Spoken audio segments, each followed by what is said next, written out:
4, 3, 2, 1.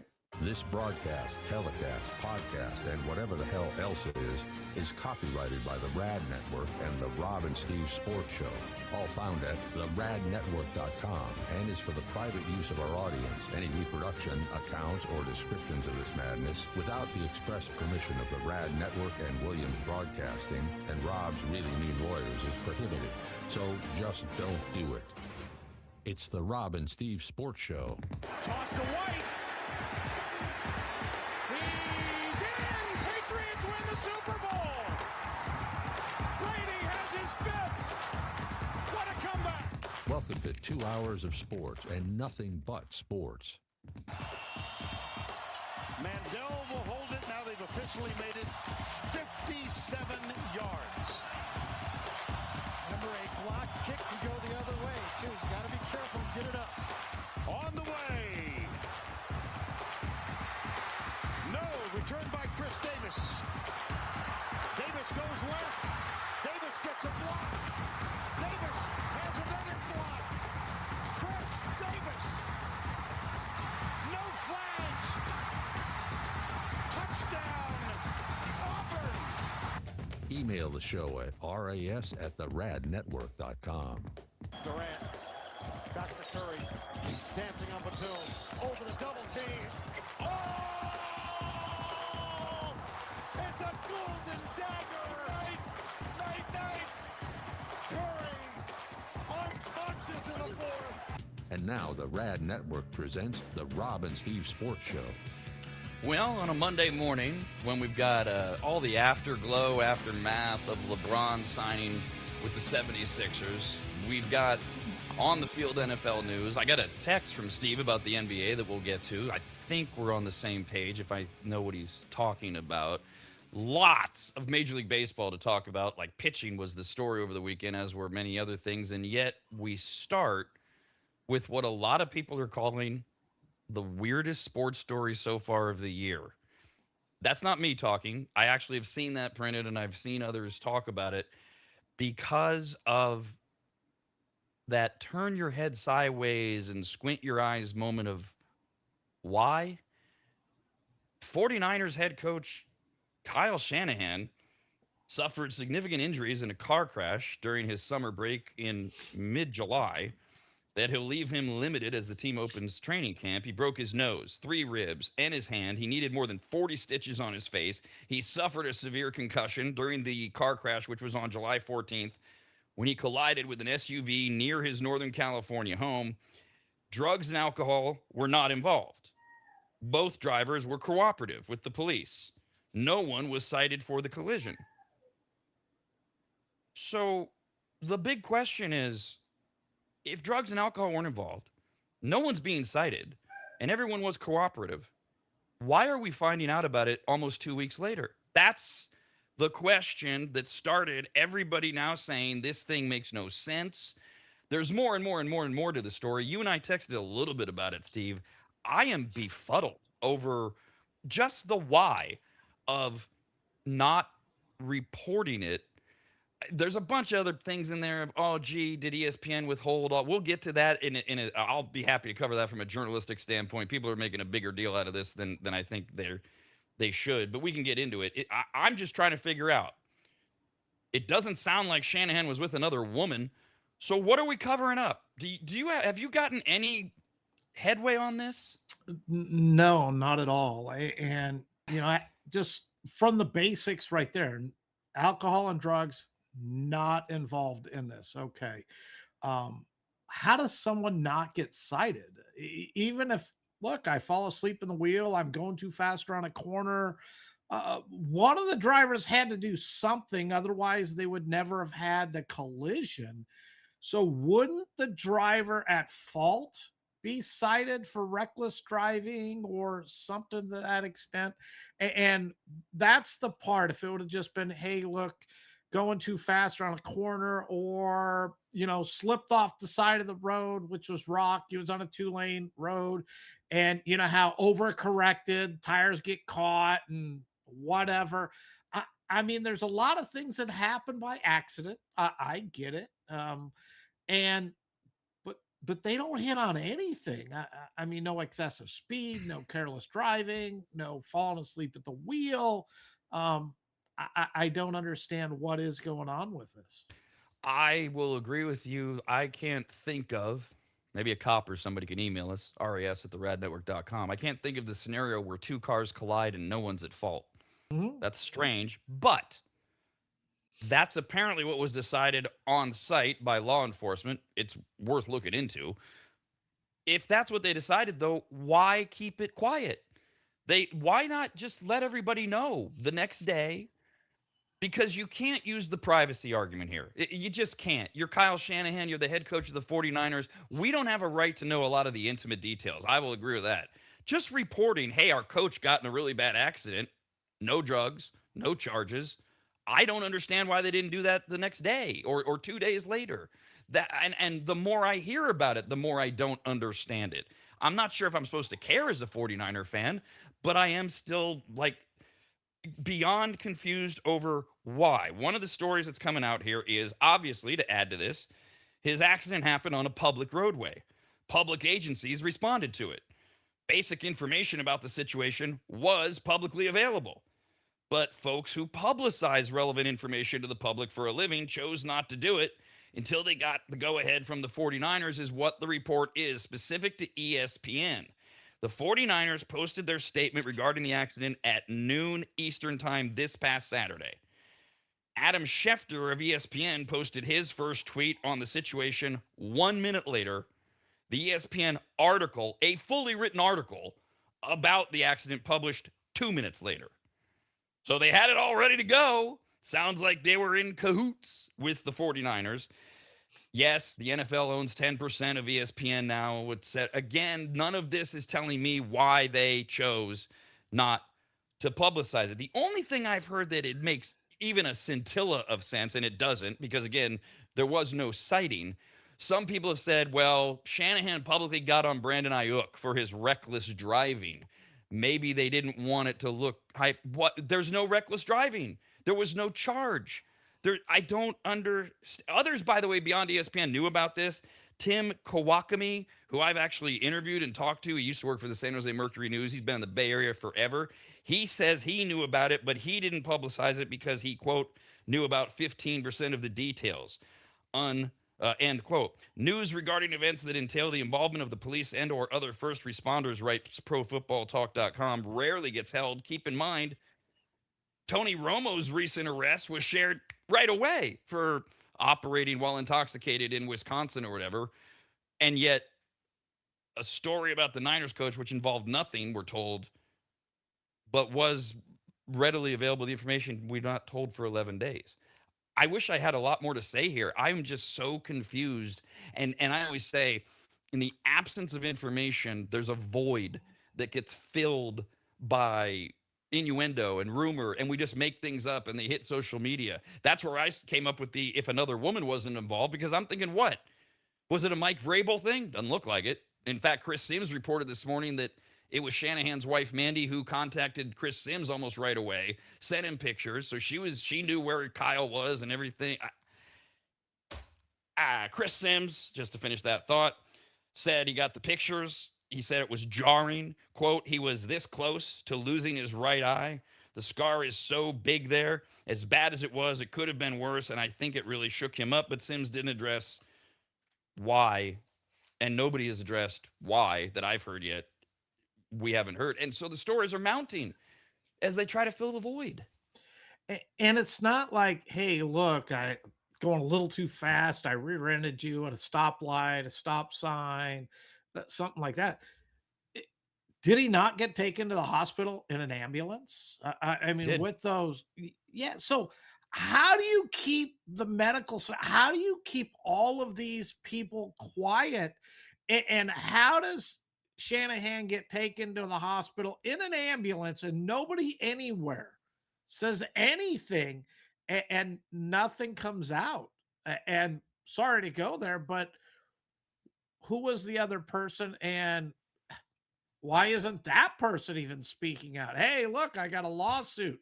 He did this to me or whatever. Maybe the other person was trying to hide something, and they're like, look, I got another woman in the car here I don't want my wife to know about. And oh, by the way, you're an NFL coach. So beneficiary to both of us.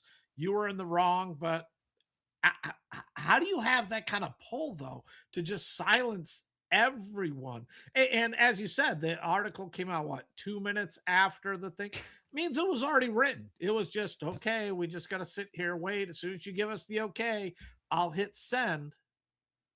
And that is my big question, is the why to the send. And you're doing exactly what is reasonable and human. The void of information, our minds start to go with how, who's that's a I hadn't even thought of who is this other person. We start to create things in our head like, did Shanahan pull out a wad of money and just start paying? This is what we think, right? You see it in the movies. They just start paying everybody. Hey, keep it quiet. I don't know why, but why? Like you said, was it more of a conversation as the cops are coming between Shanahan and the other driver? Like you said, hey, this is bad for me. It's bad for you. How about we tell this story? We have to make these things up because we don't know. All I know is I keep getting story after story after story with no new information, but everybody's talking about it. And for an organization that has really tried, anyways, seemingly, to publicly address things like the Ayuk thing over and over and over again, for Lynch to be so quiet about this and to not address the big elephant in the room of why, just to say, oh, we're Kyle and family, blah blah blah. Hell, it's weird, and we're gonna know the truth. I just don't know when, and I just don't know. And to add to it, the Commanders just fired their tight end coach because he just got a DWI. I mean, that's in today's article as well. So is it that fear of the consequences of the actions? And well, if the Commanders are firing a tight end coach for a DWI, is there a way to sweep this under the carpet with this speculation, DWI, because people are going to ask for him to be fired? And Lynch is like, there's no way, we're not doing that. We're not going down there, but we can't handle the PR nightmare that's going to come out. So let's get through this firestorm with as little as possible and try to make it work. Well, especially, again, we're doing it. We're filling the void. Let's go down that road. If Shanahan had a few drinks in him, a couple drinks in him, and our other scenario continues, the little talk, the little conversation with the other driver, and then the cops show up. Oh, hey, Kyle Shanahan. Oh, you don't look good, buddy. And somehow Shanahan's able to appear. Maybe he had 2 glasses of wine, all right? Technically, what, a .04, you can still get cited? I don't know.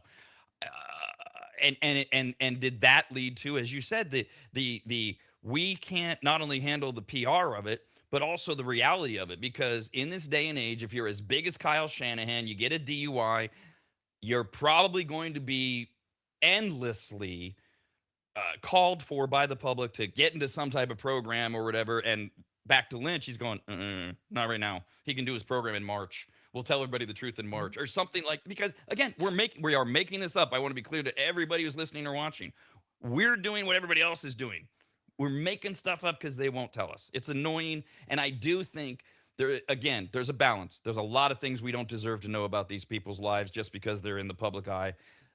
Just the presence of the accident isn't one of them. We should have known. And especially now that we allegedly know everything and it makes no sense. Los Angeles Rams coach Sean McVay, close friend of Kyle Shanahan's, they worked together in Washington for 4 years, says that he was shaken up by the news, talked to Kyle, and said, quote, this is such a great, I swear McVay is such a great media guy. Quote, most importantly, thank God he and the other person involved is okay, end quote. I mean, right, just knows exactly what to say. He's on the road to recovery, says McVay. His wife, Mandy, and his beautiful family, they are taking I think, any time that something like this happens, it shakes you up a little. Thoughts and prayers. Kyle's a stud, blah, blah, blah, blah. I mean, that's it. There you go. That's all I got. That's the story for now.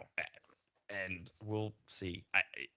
I hate doing stories where I don't have a really good punch to it. And I don't have the story. I can't even make up a good one. And I guess yesterday the assistant head coach ran practice, and that's the on the field thing is Kyle will kind of sort of be there the next couple of weeks as he heals. Yeah, I gave you my best case scenarios on what I thought. So I have nothing else I I know. could guess at, speculate at, or anything like that. And sorry to say this, but it's kind of a shame that if it is, look, he was driving, had too much alcohol. Look, this is part of our society. One, it's wrong. We know this, but it's like affairs and going after Mike Vrabel because he had Yeah. an extramarital affair. I don't understand how we all make mistakes. I mean, we all make big mistakes, but to try to Kyle Shanahan should lose his job because he was drunk driving. Look, I'm fine. Pull away his license. Put him in whatever it is. Let him hire a chauffeur, whatever, drive him around. But he shouldn't lose his job. He shouldn't lose his what he does because he made a mistake. Same with Mike Vrabel because he cheated on his wife. Who cares? Hundreds of thousands, millions of people do it every year, every day, however you want Hmm. to say it. He shouldn't lose his job. Should probably end up getting a divorce or whatever in that category. But that's what it should be. Just because you're in the public doesn't make you an angel and you do everything perfect. You're going to make mistakes there too, and just accept the person for who they are. The public lynching of public figures is an extraordinary problem with social media's explosion and everything. And you're right. Does it lead to the exact opposite effect of what people would want? Like, oh well, I'm gonna get killed if we do tell the truth, so we're gonna lie. We're gonna which the and you're absolutely right. Look, first of all, if he was in any way inebriated, then and if the cops cited him for that, none of this happened, he would immediately lose his license for 6 months in California. He can handle it, and the Niners could handle that story. Mhm.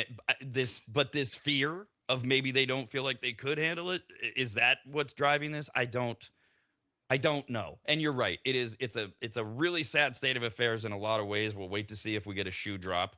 Got a text from Steve, and I think you said it all in your text.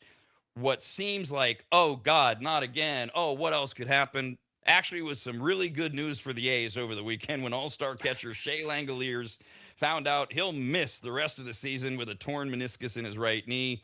We would never wish for an injury on anyone. We don't do that on this show. Plus, I'm a lifelong A's fan. But if it had to happen, it's a good time and a good person to get a torn meniscus because this ends the Shea Langoliers is going to get traded talk. I mean, he's considered by many the best catcher in the majors, certainly one of the top three. And he's out for the rest of the year, so he's worthless this season. Why bother trading him? That's like the only piece of good news the A's could scratch out of the last couple of weeks, so I'll take it. Yeah, it's been the last couple of weeks. Woo! It's been really tough, but this is great. For A's fans, look, Langoliers stays. You don't have to worry about him getting traded away. You get to find out, hey, look, is Jonah Heim able to be the backup, the quality backup that you're looking for to help this team? Give him a home, or was it more like the 1 year wonder he had with Texas, where he was really good? Last couple of years hadn't done much. Went off to the Braves. They ended up letting him go basically for nothing because they were in a roster crunch there. So it gives Jonah Heim, the chance now to redeem his career and see where he can go. And as the A's fans, as they move to Las Vegas, it's great because it's another proven quality player on that roster that they will have. And I hope he has a full recovery. I hope he comes back as good, if not better, and helps the A's, down the road in their future with Mark Cuban as their owner. Now, I'm gonna get back to the Cuban thing in a second for those that are going, what the hell is Steve talking about? Because we have a follow up to that. The Jonah Heim thing, as you pointed out, you told me from the beginning, hey, he's a backup, give him a chance. Mhm. And I love your take on this because I've actually learned to really like him as a back. He's a hell of a and what I found out today, I didn't know this was true, but the A's have confirmed it. Heim was actually on the trading block for the A's were willing to consider talking about it, and everybody needs a catcher, it seems like, or a lot of the contenders do. So it was possible. Now it ain't possible. And so, like you said, the A's get to really look at Heim or show him off for a Mhm. better trade Mhm. down down the road. I mean, that now the Mark Cuban thing. He purchased what 20%, something like that. Last week we reported of the A's, part of his investing group. I And didn't think they actually released the didn't percentage they? amount. I think they were holding off on that at the time. You're probably right. But now I heard. God, I thought I printed the story, but you remind me. Chan Ho Park. He's bought in now. Did you see this? Where's No. this story? Yeah, I swear to God, I can't be making this up. The fact that I didn't print it makes me wonder if I'm making it up. But I don't drink anymore, so it doesn't seem likely. I'm gonna find this because you brought it up, and now I'm mad at myself. So Chan Ho Park is part of the Mark Cuban investment group? I'm looking. Let me see Wow. here. All right, I got it. Hold on. Former pitcher Chan Ho Park became the first Korean to purchase a stake in a major league club, the second significant addition in the past week to the A's ownership structure. Sounds like a second investment. Park, Korean. He will also take on the title of senior advisor to owner John Fisher. Well. The investment group Team 61 announced last night its investment will total $70 million, of which $55 million is committed, with another $15 million if Major League approves the deal. Actor Ken Jeong, he's that guy on Masked Singer. He was, and Steve won't know that, he was the guy in the trunk on The Hangover. He's part of the investment group. So it sounds like this is a second group. Which includes Dallas Mavericks owner Mark Cuban announced Thursday. But yeah, it's a second group. That is invest. What's going on? So Fisher's lining up these investors. Is this a really good thing, Steve? Is he lining up the investors so he's going to get out of this when he gets to Vegas, like we said? I don't know. I know that Mark Davis, when he went to Las Vegas, he's been looking for the, people to give him actual cash. All his values tied up in the Raiders. He doesn't have. So that's where the Tom Brady's of the world and various investors provided him with the cash. And now we know, because he doesn't have, he might be married. I think it's still his girlfriend, but no kids or anything. So now he's put up his succession plan of how the team's going to transition if and when he passes. And it looks like the A's owner's taking that same route, but I don't understand it. Because there's a little difference here. Isn't Fisher? I mean, he's got a good amount of money. I would think he's got liquid assets somewhere, somehow. But he's doing that investment. I'm selling off, small percentages of my team to raise cash for this move to Las Vegas. It's hot right now because we all know or believe that this franchise is going to double, triple in value once you get to Las Vegas. So it's a good upfront investment. I just don't understand why he needs this capital and is willing to sell off parts of the team in order to get that cash now, as opposed to once he gets to Las Vegas. I don't know if it has to do with the ballpark and he doesn't want to come up with anything out of pocket for the club's expenses that they have to pay. I don't know. So it doesn't make as much sense to me on this one, where the Raiders one, to me, really did make sense. Again, we start filling the void, and everything you're saying is why I was wondering, is this the pathway to Fisher getting out? And if so, the answer would be, if he's got the money, which he does, I'll get to that in a second. If you can get somebody else's money to pay for something and you're going to sell, why not? That might be as simple as it is. A couple of things. First of all, yes, this is a second investment group. The Team 61 is the Chan Ho Park investment group. Harbinger Sports Group is the one that includes the Dallas Mavericks owner Mark Cuban.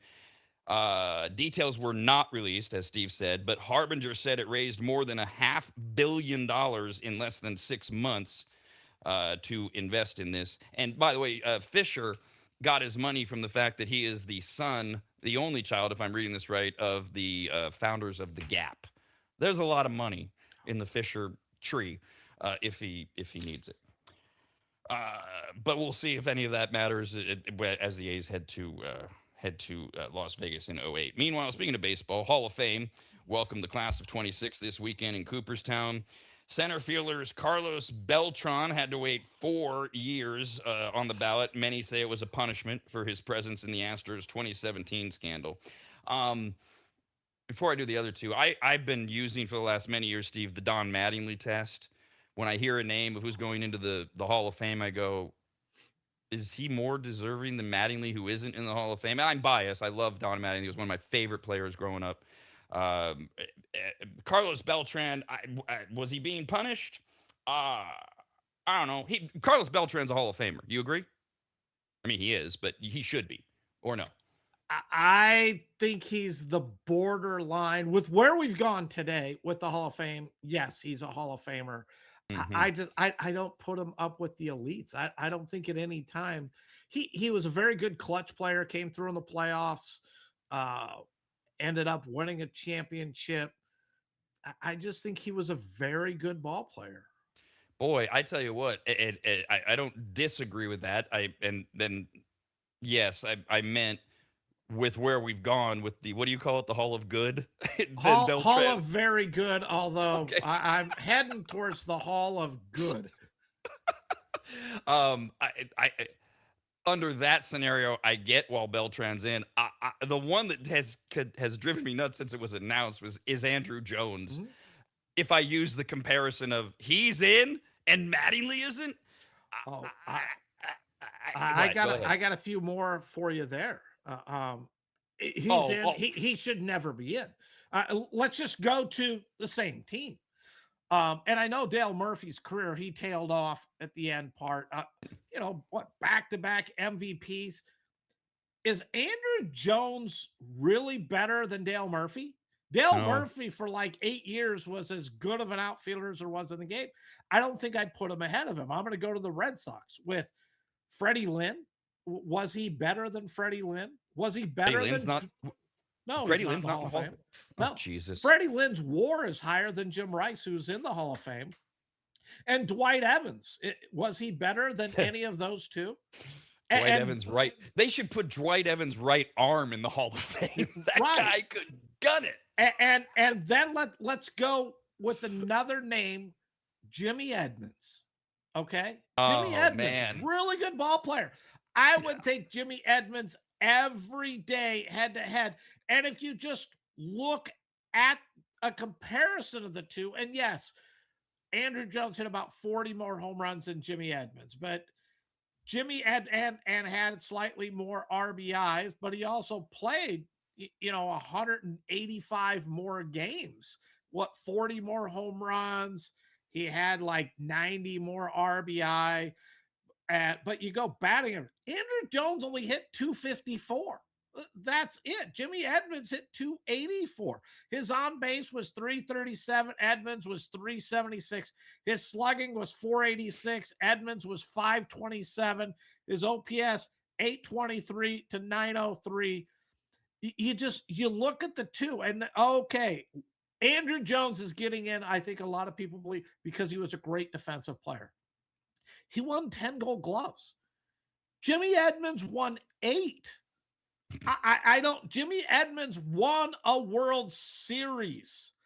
I don't understand when you put the two side by side how anyone anywhere could say that Andrew Jones was a better all-around player than Jimmy Edmonds.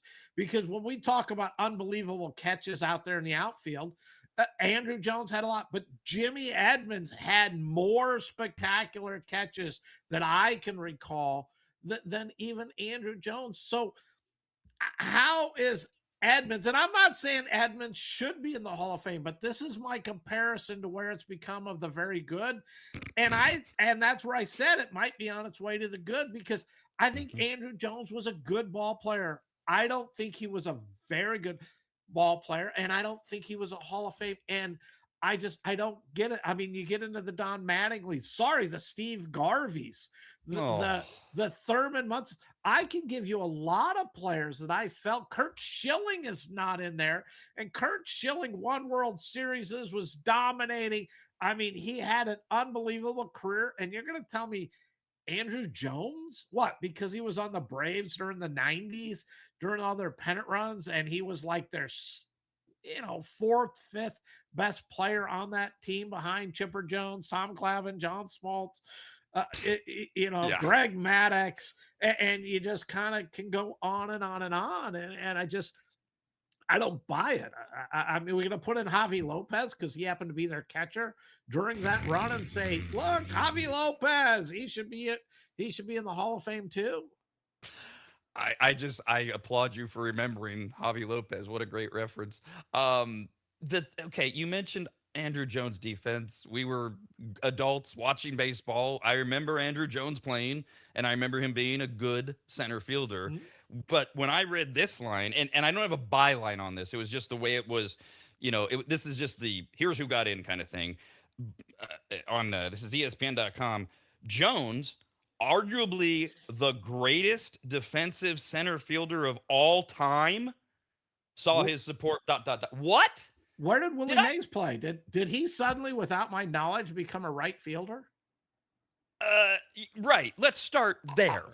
Did we just have a paragraph that included Andrew Jones and Willie Mays in the same? Because that's almost blasphemy. And what I never heard this discussion. Andrew Jones, one of the greatest defensive center fielders of all time, maybe for a few years in the 90s. He was a very good defensive. Paul Blair was a great defensive center fielder with the Orioles, but I'm not putting him in the Hall of Fame. We go there, we got to put Mark Belanger, who was one of the best fielding shortstops in the Hall of Fame. I don't get it. I cannot wrap my head around how Andrew Jones made the Hall of Fame. I would have thought he would have flushed out and never even was a serious contender. This was his 9th appearance on the ballot. The first time he was up, he got 7.3%, and somehow in his 9th year, he got in. The other one was second baseman Jeff Kent, who got in through the Veterans Committee a few years after his time when the official ballot came to an end. That one doesn't impress me much either. I like Jeff Kent. Everything he did at second base, he was such a competitor. He was a decent fielder. I think that's a big knock that he had, and his running with Barry Bonds. I think that kind of like, you're a Barry Bonds fan, you're a Jeff Kent fan, but Jeff Kent didn't have the glove of Ryan Sandberg, but matched him stat for stat, big home runs, RBI, and even Andrew Jones didn't even hit the 500 club. If he hit 500 homers, I'd have said, okay, but 434. Yeah. And that's through the steroid era.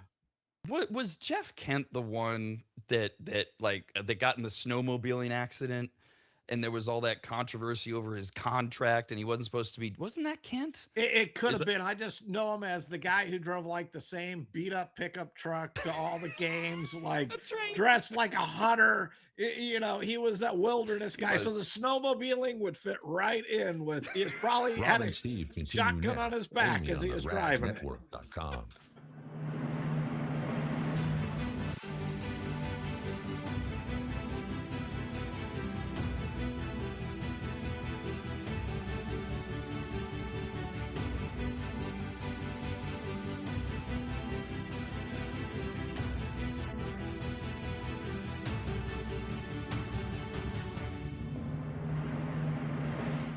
Longtime maggots will remember Greg from MAP, M-A-P, as in Maximum Athletic Performance, which guides you to better output through better ingredients, also known as nutrition. Greg has been on the Rad Show many times and will be again, as he simplifies nutrition and helps us all understand what actually works when it comes to fueling our bodies, almost all of which can be found at maptrition.com. Every product is formulated with clinical precision and backed by science and purpose, and maptrition.com has something for every fitness level, even those of us who barely have a fitness level. With nearly 20 years as a nutritionist and a specialization in sports nutrition, Greg works with athletes and everyday individuals to optimize performance, energy, and overall health through smarter fueling strategies, all of which starts at maptrition.com. At the very least, we should all be taking daily multivitamins, and Greg has his formulated for exactly what a man or woman's body needs. Protein is in, but maybe instead of getting yours from mac and cheese with extra protein, you get it from maptrition.com. And of course, all things workout, training, and exercise are available as well. From pre-workout to creatine and other muscle builders to recovery supplements and more, all at maptrition.com. From morning breakfast essentials to post-workout recovery and everything in between, maptrition.com's full range of supplements, proteins, and wellness products are built to power your journey from start to finish. Check out all the products and find what's right for you and order it shipped to you all at maptrition.com. That's maptrition.com.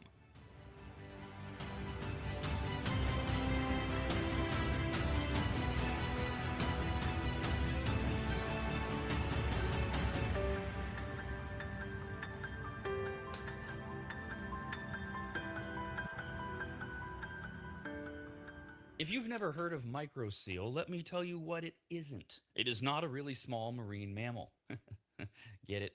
A micro seal? Oh, fine. Just ask AI. AI describes microseal this way with a bunch of AI words. Microseal is a premium, eco-friendly, and biodegradable fabric protection spray that penetrates deep into fibers to provide permanent stain, soil, and sun fade resistance for rugs, furniture, and delicate fabrics. It uses nanotechno blah blah blah and blue blue blue blue blue. What AI is trying to say is that microseal is non-toxic, non-allergenic, safe for pets and children, and although AI doesn't say this, it should, you need to contact longtime maggot Joel from AdvantageSteam.com right now to get him to apply microseal for you. You can even make appointments online at AdvantageSteam.com. We've had microseal for years at Williams Manor, and it treats a lot more than carpets. Microseal protects virtually all fibrous materials, including wool, cotton, silk, suede, leather, and synthetic fabrics. It protects upholstery, carpets, rugs, draperies, and clothing, including wedding dresses. And ladies, you're going to need what? 3 or 4 of those in your lifetime. And it protects against stains, moisture, and UV degradation without changing the texture. Also, if you're an interior designer, Joel has a special program just for you, and all you have to do is say the password, which is what?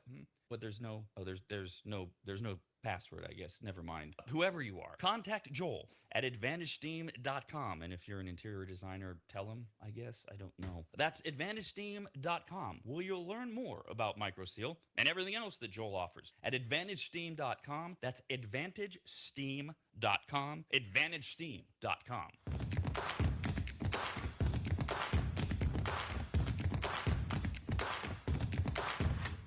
This is the Rob and Steve Sports Show. Call the show at 888-587-5355 or email the show at ras@theradnetwork.com. You know, one of the things I truly love about doing this show with Steve is there's a lot of times where I sit down and we get ready to go, and I'm like, I just don't know if I've got enough. And we never get to everything I have planned, even on days where I'm like, whew, it's slow. And then there's days like today where I'm just looking at everything going, there's no way we're going to get to all this stuff. So the LeBron aftermath, we'll see. I might get to, I mean, look, everybody's talking about it. There's a lot there. It's not really pressing. I do want to update you on some NFL stuff, lots of baseball, but also a story we seem to be the only ones talking about still. Steve, you texted me one, and then I've got one to add to it. Let's go back to the ongoing story of Kalshi and Polymarket, is that what it is? These prediction markets that are the Wild West of gambling. You've heard about it in mainstream news, war predictions, etc., and it's in sports as well. We have talked a little bit more in depth about there is no essentially, correct me if I'm wrong, Steve, I'm paraphrasing down here. There's no essentially real governing body over prediction markets, which is what the battle is all about, right? Is sports books and others are saying that literally that's where you came up with the phrase. It's the Wild West. They can do whatever they want. And oh, by the way, we've got some intermingling of politics and the Trump family, and they're trying to get the CTC or whatever to govern this, and they're short-staffed, and that's kind of what's going on here, right? Is basically let the prediction markets do whatever they want. Yes, there's no written rules. There's no laws. There's no anything for it. It's kind of going as it is. I believe it was Kalshi or the prediction markets, and I don't know if it was they went and what they come up with like 109 pages of guidelines of what they're going to try to do. I think Congress is also looking into it, where you go to these different states and they're gaming, regulatory boards. They all have rules of this is exactly what it needs to be. In Nevada, it needs to be on a sporting event type of thing that needs to be on the field. Anything other than that, you have to submit it. Gaming control will determine if they're going to have it. I can tell you, I got denied on the coin toss for the Super Bowl for like 4 or 5 times. I submitted it. They would not. And now they accept it and it moves forward. But I've been trying to push the coin flip forever. And, they turned me down. But with these prediction markets, everything is fair game until they then decide that they're not going to allow it. And that's part of the problem. Who do you go to? I think the CFTC is supposed to be overseeing it. And that's who you complain to. But, really, they don't know anything about it. They don't even know what the rules slash law on how to run this operate at this time. It is the Wild West at its best. There's no law enforcement, there's no laws, there's nothing. It's just have at it. If you care about this story at all, and Steve, I got to figure out a way to send this to you. John Oliver is a comedian. He hosts a show called Last Week Tonight on HBO. It airs every Sunday night.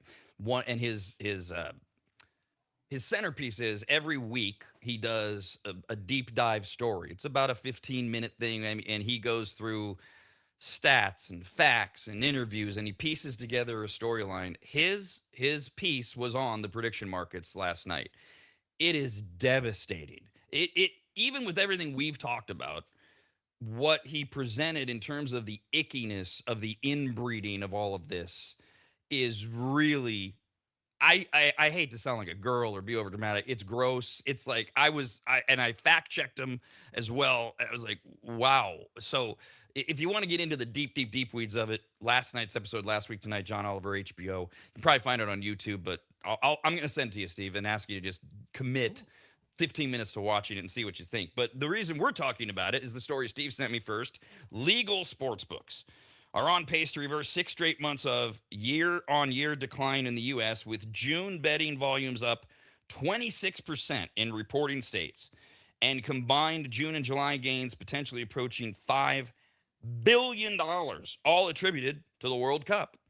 Meanwhile, prediction market operator Kalshi recorded $12.5 billion in World Cup volume, excluding parlays, and says the figure will hit once parlays are accumulated $27 billion that Kalshi will have accumulated, according to ticker tracker data.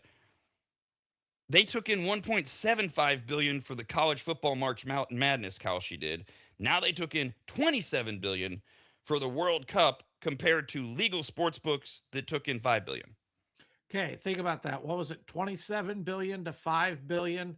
And that's all the sports books nationwide. It's not just in the state of Nevada. And you still got what? Coinbase, I think it's called. You got Polymarket. It's just one. This is the equivalent of FanDuel, DraftKings, or Caesars, or BetMGM doing 27 billion themselves. It's not even close. And this is why I kept saying I'm very worried about where the sports books are going to go. And while they say it's not gambling, you just said, oh well, it was what, 13 billion, but when they without parlays, but when they bring back in the parlays, I don't know.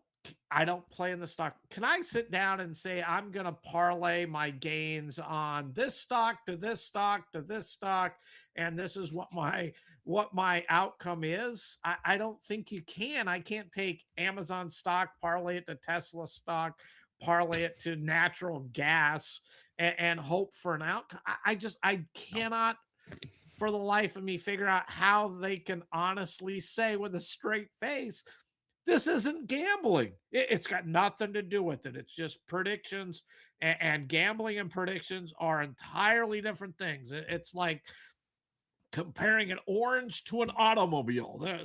You can't even make this comparison. I should amend a little bit the statement I started with, my frustration over feeling like we are the only ones that have been talking about this. I mean, in the sports world, very few people are, and if they are in the sports media world, they're not the most. They're not talking badly or even skeptically about it. Now it's up to John Oliver and other institutions who are, to give them credit doing it, including Netflix. Now, Netflix has they've done some pretty deep documentaries. They've gotten themselves, quote, in trouble. They're Netflix. You want to talk about behemoth on behemoth here. Kalshi has sent Netflix a cease and desist letter demanding that Netflix take down the trailer for an upcoming documentary. This was last week. and then I'll fill it in. In the letter, Kalshi claimed the trailer is defamatory. Just the trailer, the minute and a half preview, and contains, quote, both fabricated documents and false and misleading statements, end quote. Here's the name of the show. It's called The Prediction Games. It's a documentary about the rise of prediction markets. It features interviews with the CEO of Polymarket and the CEO of Kalshi. They sat down for interviews with Netflix to tell their side of the story. The trailer shows a party in Vegas, like a recent one a few weeks ago while the World Cup was going on, where men who have made a ton of money on prediction markets are gathering to watch the World Cup final. One of the guests says, I like betting on Kalshi. That whole scene is taking place like weeks ago. Right now, today, Kalshi is currently banned from operating in Nevada due to a court order. In its cease and desist letter to Netflix, Kalshi says the bet that Netflix shows in the trailer on the phone, while he's saying, I love betting on Kalshi, is a bet made May 16th of last year before the ban. But the company argues that in the trailer, Netflix misleads millions of customers into believing he's doing it right now. So Kalshi's saying, hey, Netflix is making it look like we're letting people bet when they can't. Netflix refused to remove the receipt from the trailer and doesn't dispute that the screenshot is of a bet from 2025. They just point out none of the documentary footage is fabricated. It dropped last night. I have not watched it yet. It's called The Prediction Games. It's on Netflix. So I don't know what angle they take. Kalshi was scared enough they didn't want it to air just based on the trailer. Netflix did drop it. So that's out there too if you're interested, and we can get an angle of what they're reporting. So people are talking about it. I guess that's the good news a little bit. Yes, and hopefully it's, as we know, it's going to go to the Supreme Court, and hopefully it gets settled here soon, and it does get regulated. And my goal is we want a quality product at a fair price that is, and I'm not a huge regulation guy, but there needs to be established rules and an area where if you have an objection, you feel you got cheated, you can legitimately go and complain and file a complaint and stand up to these companies, etc., just like you can in any casino or anything like that anywhere in the country. That's what the gaming control boards are there. They're there to protect both the company and the customer from each other. It's not just, oh, we're always going to defend the customer, and it's not, we're going to allow customers to cheat. So it needs to be able to defend both the company and the customer equally. To the NBA, and there's obviously only one story for the most part. Rich, we're going to play a little game here. Just listen as I read through these and ask yourself, do I believe this? I'm not saying you should or shouldn't, just do you believe it? Rich Paul said that LeBron James' free agent decision was an emotional roller coaster every single day until the superstar decided at 1 o'clock in the morning on Friday that he would join the Sixers. Paul said on his podcast, quote, who wouldn't want to play with Steph Curry and Draymond Green? I saw the emotional roller coaster every single day. Home is Cleveland. Miami is Pat Riley. Everyone was at some point leading the race, end quote. Ultimately, Paul said, the Sixers became much more attractive when Philadelphia acquired Jaylen Brown on July 1st. Adding Brown to go with Maxey and Embiid made the Sixers the ultimate choice. James said he made the decision with a shot at a fifth championship in mind, and the Sixers made the most sense. Paul said James' close relationship with Maxey played a role in that as well. And he also said that Minnesota was a consideration during the process until it was down to 4 teams. Paul says that James went back and forth several times on Thursday before making his choice. So the do you believe it question is just simply all of the reporting, and most notably from Brian Windhurst, I'm sure he makes mistakes now and then, has been they know. They've known for weeks where LeBron is going. Remember, that trade was on July 1st to the Sixers. So weeks would have made sense when the Sixers acquired Brown. Or do we believe Rich Paul that LeBron didn't know and he agonized about it? LeBron said in his decision on X that actually he had to, quote, like, convince his family. That was the last thing, and it didn't happen until Thursday when he felt good about it, et cetera, et cetera, et cetera. This isn't an anti-LeBron thing. I'm not saying I don't believe it. I'm just saying, you get to that position, you kind of become a professional liar to protect yourself anyways, for a variety of reasons. I'm having a hard time believing it, I guess is where I'd put it. I don't believe it at all. I think he had a very good understanding of where he was going to go. And I think the Jalen Brown to the Sixers threw a wrench into it. I don't think the Sixers were even on his drawing board.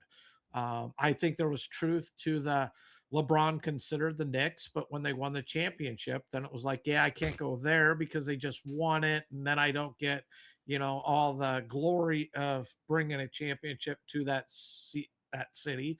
I do believe it was between the Heat, the Cavs, and the Warriors, and then Jalen Brown and uh, I. I think LeBron heard our show and said, "Whoa, the Sixers! This could be the most talent that LeBron's ever played with." And I think that became intriguing to him.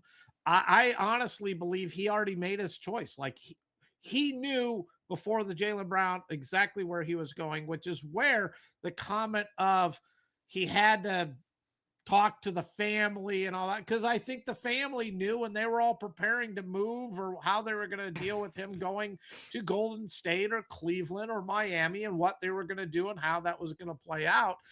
And then I think the Sixer thing just became more and more intriguing. I'm fascinated by it. I got a very close friend who's a Sixers fan, has been his whole entire life, Dr. J, etc. And he asked me what I thought of it. And I told him what I've said on the show. I'm fascinated by it because it is an extremely talented team. And if they can play as a team with LeBron, etc., I don't know if they really have any weaknesses other than they don't have enough basketballs. That's where it just, and how do the egos, and not playing with four basketballs, they all like to control that's set up for all that controversy and train wreck. But if they can all get by it and say, look, we want to do what's best for the team, I honestly, if they can play together, I'm not sure where anyone can match up with that depth as well, and where they're going to go. So I'm very interested to see how this plays out. It does seem like that's where a lot of people are focused. And again, for you and I, we're in the business of chaos. It's going to be great no matter what. Mhm. Windhurst this morning had an interesting analogy. He said that he compares the 76ers now to walking into a showroom of the world's most luxurious sofas, but they're not comfortable together. I thought, wow, Yeah. that's an interesting way of saying exactly what Steve's been saying in a different way. They got a lot of talent, but can they make it work? Now, LeBron has already put his stamp, we're told, on the Sixers. He has lured Contavious Caldwell Pope to the Sixers after Caldwell Pope and the Grizzlies finalized their buyout. He won an NBA title that Steve says is not legitimate with LeBron back in 2020, and this will add center depth because of Embiid's injury history. And I think it's a good move. He's coming in. He wants to join the circus, whatever you want to call it, in Philadelphia, and see where it goes. Rumor has it Jabari Walker is going to be released, and that'll be the first part because they got to clear up the salary space. And if you see Jabari Walker released, that'll happen, and then Caldwell Pope will sign with the Sixers right after that. As for that question last week of what happened to Miami, the final three teams, according to Shams of ESPN, were Cleveland, Miami, Philadelphia. The final three. The Heat had a compelling case once they traded for Giannis. They also have Bam Adebayo, who LeBron loves from the Olympics of 24. The Heat, however, were viewed to be thin after they traded 4 players for Giannis, and that is what pulled them out of consideration, according to Shams. I said that from the get go. I mean, what are they going to do? They have no depth, and they don't have outstanding guard play. It's like, oh, okay, we got Bam, we got Giannis, we got LeBron, and who's gonna, is LeBron just going to be the full time point guard at his age? Another one was asked about the Adam Silver comment last week, and was he really holding up the schedule? This is a non-story story. I'm just reading it because we mentioned it. According to quote sources, Silver was absolutely not pressuring LeBron to decide so the league could make the schedule. That's not, like I said, non-story story. I'm just letting you know. That's what the league says. Another question? Go I ahead. don't put a whole lot of faith in that one either. I think No. that they wanted to, and hey, you know what? If we got to come out with a schedule release, 4 weeks before the start of the season, we're good with that, LeBron. I can handle that. Uh, LeBron's the king. That's all I can say. And we know Right. everything runs through him, and the NBA followed with it. And they don't want to admit they were trying to put pressure, but I think they needed, look, you got to give me something. We won't release anything, but we have something we got to do in building this schedule and setting up our TV schedules around that, and that's multi-billion-dollar business, so you got to give me something soon. So a question that's been out there, we've asked it: if LeBron's the king, what's going to happen to the prince? Bronny James had his contract fully guaranteed by the Lakers for the upcoming season. He'll make $2.5 million in the third year of his 4-year deal. Agent Rich Paul made it clear that Bronny and LeBron were not a package deal, and there was no plan in place to reunite them in Philadelphia, according to ESPN's Ramona Shelburne. There's a strong sense of support for Bronny when it comes to the Lakers organization. After Bronny saw an increase in games played, JJ Redick said, quote, "He's gotten significantly better. Our staff has confidence in him," end quote. Okay. Best thing they could do for Bronny is send him to the G League, let him play full time. Don't just send him down there for home games so that he can still hang out in the LA area. Send him down. Let's let him play. Maybe he can be a player, and we're all selling him short, and he could be a decent help or a bench guy or something that can help contribute to a team. But we'll never know because we didn't see it in college. We haven't seen it with the Lakers anymore. There's separation. I think it's great for Bronny. Let him go get his minutes, his playing time in the G League, and find out if he really can play. Now, we were talking about the Kyle Shanahan accident and the pressure and the spotlight that's put on celebrities and expectations, all that. One of the stories that's out there, I don't know how big it will ultimately be, but enough people are chattering that while LeBron will be playing for Philadelphia, he's going to be living in New York. Ah, the horror. So apparently that's a big deal. I know East Coast dynamics. I'm not acting like, what's the deal between Philadelphia and New York? I get it. They all make fun of each other. In particular, Philadelphia, New York, and then you add in Chicago if you're going to bring pizza into it. But New York and Philadelphia are always screwing with each other. So it's like, oh, verboten that he's going to live it. What do you expect? He's LeBron James. That to me seems like a lot of these players don't live where they play, for God's sakes. Uh, Correct.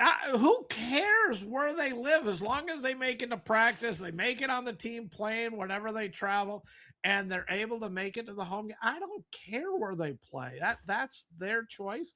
I would just, I'm more curious: is he going to be traveling by helicopter back and forth, or is it going to be by plane?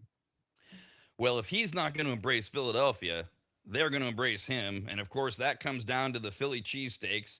We had your buddies on from Philadelphia. They pointed out that the two, Pats and Geno's, these are the famous ones to everybody that isn't in Philadelphia. They know where to go. Pats and Geno's are the names, right? So they came out. Pat's King of Steaks is changing their order. If you wanted to get the overwhelmingly popular at Pat's Whiz Wit, you now order it the King's Way.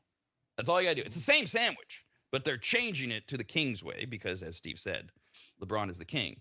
Meanwhile, Geno's Steaks has promised a meal fit for King James in the establishment's coveted VIP booth, as well as a lesson with Geno himself on how to grill up some of the finest cheesesteaks, blah, blah, blah, blah, blah. So, and Pat's has changed the way they advertise the king. The Whiz Wit is now the whatever, you order the king.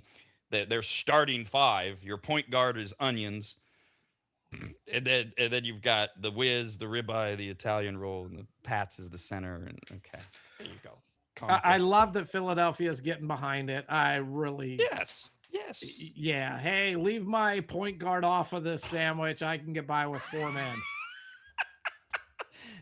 Now back to the chaos, because it's going to be great for us no matter what happens. But the thing that we I don't think we've gotten far enough for a lot of people to think about yet is the brutality of the Philadelphia fans if this goes bad. See, Philadelphia's embracing him now. but what if it's not so good at the All-Star break? Which one would become a bigger story? Ooh, ooh. Because the booing Santa, what, the 70s, early Snowball 70s, throwing. Yeah. to LeBron James, the king, arguably the greatest of all time. Um, I love the chaos. Yeah. I had never even entered my mind that that was a possibility. I love it. Wouldn't it be I, something if they oh, booed him out of town? That he just yes. couldn't take any, and the sports writers were just as brutal as they can be as well. I mean, in that scenario, what I would love too is if like they just started horribly, because that's when the fans get nuts. Like, can you imagine all Oh, that anticipation? 9. They go 2-12. What'd you say? 1-9. I had two Yeah. and 12. Can you imagine? Oh, that would be great. Just not to wish bad, but for the chaos. That's all. All right, more trickle down. LeBron obviously decided against the Warriors. Now the Warriors are stuck. They have the win now argument, headlined by Steph Curry, Draymond, Jimmy Butler. But there's also the build for the future idea behind Lendeborg and future draft picks. And according to reporting from the Bay Area, Warriors owner Joe LaCobb is more concerned with rebuilding. What he wants to do, and this might get Warriors fans mad, said a source, is he wants to build the next team after Steph. Curry has 1 year remaining on his current deal. He's eligible for an extension this summer, but people are saying his future with the franchise may be in question now as they are not on the same page and Curry is, quote, tired of the star chasing, end quote. And where does that leave Steve Kerr? I agree. I've been saying for a Oh. couple of years ago that the Warriors need to start rebuilding, move Steph for as much as you can get. And I still think you can get just a tremendous amount of talent and draft picks and all that for him. You can get a decent amount for Draymond Green. I where does it go? But if they do go into the rebuild, I mean, I believe Steve Kerr came back with that. Let's bring in LeBron. Let's make this final run. I signed a 2-year contract so we can compete for a championship. And I don't see it because I think the Warriors got left at the altar here. Everything fell apart. They're pretty much bringing back the same team, aren't they? And that wasn't very good last year. I know Steph was hurt, and missed a big chunk of the season, but do you see the Warriors competing in the Western Conference with the current roster they have? No. No. No. And you bring up a great question about Steve Kerr because the whole point of that thing was, remember, they had their meeting Mhm. and they're on the same page, so I assume this contingency was discussed and Steve Kerr still said I want to come back, or because if it wasn't discussed, that's going to be a very awkward meeting today, because Kerr came back and said he wants to be part of. Okay. I'd like to think they did have it, but I'm not sure they did because if that was discussed, I'm not sure Kerr would have come back to this extent. And what was the plan? And you got to make it happen, but you got to give me a escape clause if what you're telling me is the direction we're going to go, and then you don't follow through and make it happen. I got a text, as I mentioned, from Steve right before the show started. All it said was, FYI, Thunder GM is a genius, but not making any friends in the NBA. I'll allow Steve to expand on that after telling you this news. Yesterday, the reporting was that the Denver Nuggets restricted free agent Spencer Jones had agreed to a 2-year, $12 million offer sheet with the Thunder, Oklahoma City. His deal fully guaranteed. The Nuggets had until midnight last night to match the offer, and they did, retaining the key forward in restricted free agency. Despite facing significant financial burdens, the Nuggets valued keeping their homegrown player who they signed as an undrafted free agent in 24, but by matching Jones's sheet, the Nuggets' projected tax penalty will increase by $32 million, doubling it. And they will enter the second apron for the first time under the current CBA. They're deep in tax bills, could shed some money via trades in the season, and the Nuggets are the only NBA team in the second apron. Now, I read all this and I went, what the hell is Denver doing? You went the other way, if you're talking about this, and said OKC's GM is a genius. So, what did you mean with this text? The part that their penalty went from what was it, like 32 million to 68 million. So they got Correct. added 36 million in attacks for hitting the second apron. The other part they don't tell you is by being in the second apron, it eliminated Peyton Watson sitting there. We see it with Kaminga, Jalen Duren. Of the uh, uh, sign and trade clause where you can then trade them to that team and you get assets back, because they're in the second apron, they can't do that.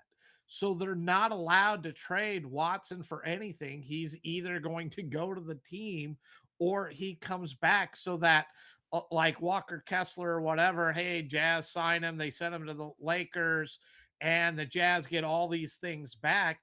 The Thunder removed the possibility of Watson signing his contract and being able to sign with another team, and then they pay that with, so the sign and trade's off the table now, which is genius. So he not only cost them an extra 36 million in penalty, put them in the the thing, so they can't even allow Peyton Watson to get draft capital back for him and or any players if they choose to move him in a different direction. And you go back to the Lou Dort. I think everybody felt they gave him away for free. They gave away 3 second-round draft picks. Doesn't mean a whole lot. The part that people aren't talking about is the Hawks' number one pick is a it belongs to the San Antonio Spurs, and it's an unprotected pick. By giving Dort to the Hawks are going to be a better team, in hopes that that draft pick, which belongs to the Spurs, now isn't a top lottery or anything like that. They helped the Hawks out other conference, and hopefully that pick now will slide from what may have been 5, 6, 7. You got to believe they're hoping it falls into that 15, 16, 17. So this guy's playing chess, and it's genius what he's doing. I love watching on how he's even using his assets to hurt other teams to help the Thunder's chances. But he's not making friends around the NBA, because I don't think any GM is doing what he's doing. It's incredible to watch. It's genius. Your goal is to win championships for you. So he in what, a month, he's hurt the Spurs draft pick and where that's going to be that they had acquired, and he made the Nuggets fall into the second apron, costing him at minimum 36 million, but also takes away the assets that they could get in addition to moving Peyton Watson on. I mean, the West, as we've been talking about, it's so deep, and it's like, okay, Spurs, OKC, but there's so much talent below them. And to take the approach of, we're going to do everything we can to get better or stay better, but oh, by the way, I'm going to go club these guys in the knee and hobble them. That's why when I got your text and I said at the start of the show, if we're talking about the same thing, I agree. It's just genius. And it wasn't until this morning when I saw that the match came through, I went, oh, because last night I was kind of like, what is OKC doing here? And sure enough, all right, we'll take a break and be right back. Rob and Steve continue next, only on the radnetwork.com.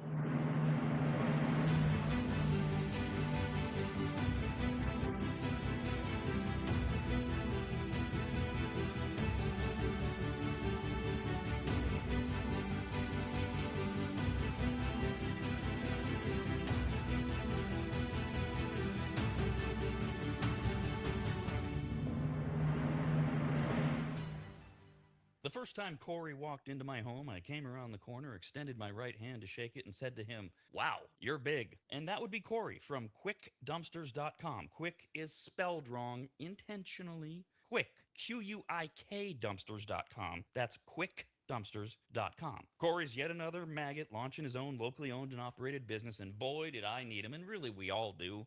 Things pile up, you get frustrated, you keep saying, we need to make a dump run. Pretty soon it's more than a dump run, and now you need to rent a truck or have one of those ugly upside down box cars parked in front of your house that you fill up yourself. Or you do like I did, you call Corey at quickdumpsters.com. In my case, my house had fallen into complete disarray as my late wife Christina had lost her 2-year battle with congestive heart failure, and amongst the many things left were gathering her things and finding what to donate and what had to just go in that pile of stuff where we were both going, why did we ever buy this? mess. And it all could have been so overwhelming had Corey not just walked in, taken charge, and removed dozens of boxes of total junk, unusable dog kennels, desks that were falling apart, a worthless old smoker that couldn't be fixed, bag after bag of crap, and I can't remember what else. He was quick, spelled wrong, Q-U-I-K, quiet, and clean. Well, he wasn't clean. I mean, he was. But I'm not commenting on his hygiene. I meant that his work was clean. He swept everything when he was done, and the house looked like he'd never even been there. Corey's the real deal, and I couldn't be more proud and happy to call him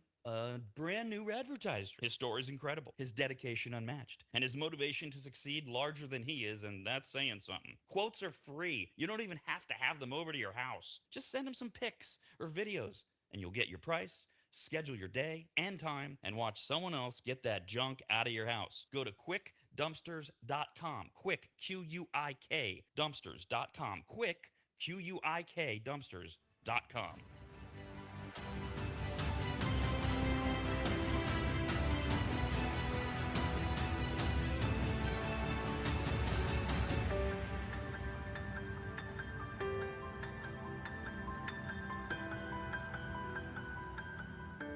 Longtime maggots will remember Greg from MAP, M-A-P, as in Maximum Athletic Performance, which guides you to better output through better ingredients, also known as nutrition. Greg has been on the Rad Show many times and will be again, as he simplifies nutrition and helps us all understand what actually works when it comes to fueling our bodies, almost all of which can be found at maptrition.com. Every product is formulated with clinical precision and backed by science and purpose, and maptrition.com has something for every fitness level, even those of us who barely have a fitness level. With nearly 20 years as a nutritionist and a specialization in sports nutrition, Greg works with athletes and everyday individuals to optimize performance, energy, and overall health through smarter fueling strategies, all of which starts at maptrition.com. At the very least, we should all be taking daily multivitamins, and Greg has his formulated for exactly what a man or woman's body needs. Protein is in, but maybe instead of getting yours from mac and cheese with extra protein, you get it from maptrition.com. And of course, all things workout, training, and exercise are available as well. From pre-workout to creatine and other muscle builders to recovery supplements and more, all at maptrition.com. From morning breakfast essentials to post-workout recovery and everything in between, maptrition.com's full range of supplements, proteins, and wellness products are built to power your journey from start to finish. Check out all the products and find what's right for you and order it shipped to you all at maptrition.com. That's maptrition.com.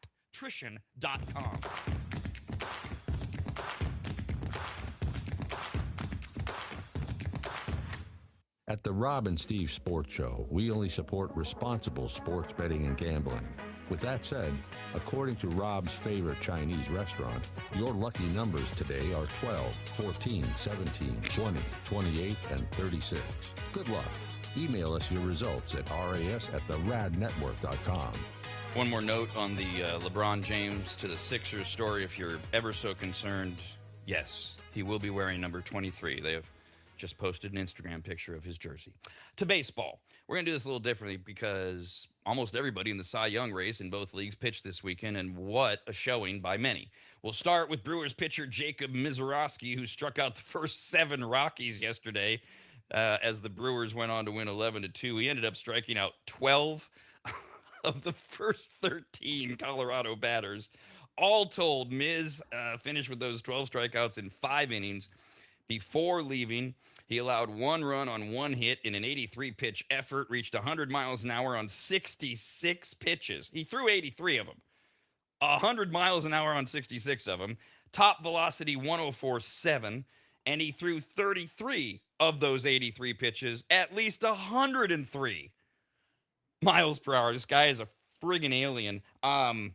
Obviously, Steve, Brewers are doing what we speculated. You throw Misiorowski as little as you have to, and the minute you can, you get him his work, you get him his win, get him out. The Brewers are, for all intents and purposes, on a similar footing as the Dodgers, at least mentally, right? They're like, this is about October now. But yes, we have to stay ahead by 7 games or whatever, but they're setting Miz up and everything else for October. 83 pitches, but they were up. Get him out. And an extraordinary showing by him. Yeah, I'm glad they let him go the full 5 in order for him to Yeah. get the win. In the last outing, I think he went 4 1/3, 4 2/3, something like that, because he hit some pitch count at 65 or whatever it was. Hmm. He still needs to get it, and I think it's good for the Brewers organization if he's able to win the Cy Young. It helps, show what kind of great season they had. Just dominant. I mean, he gave up the one home run to Carrig in the 5th inning, but other than that, as you said, I mean, 12 Ks through 5 innings. It's kind of a shame. I'd like to have seen him in the olden days. Can he make a run at Kerry Wood, Roger Clemens?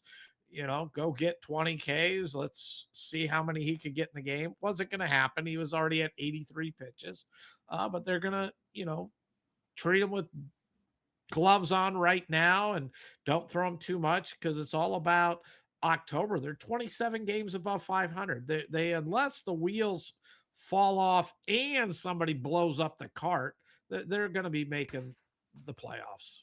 What is your, because you have expressed this concern, not even long term, but short term.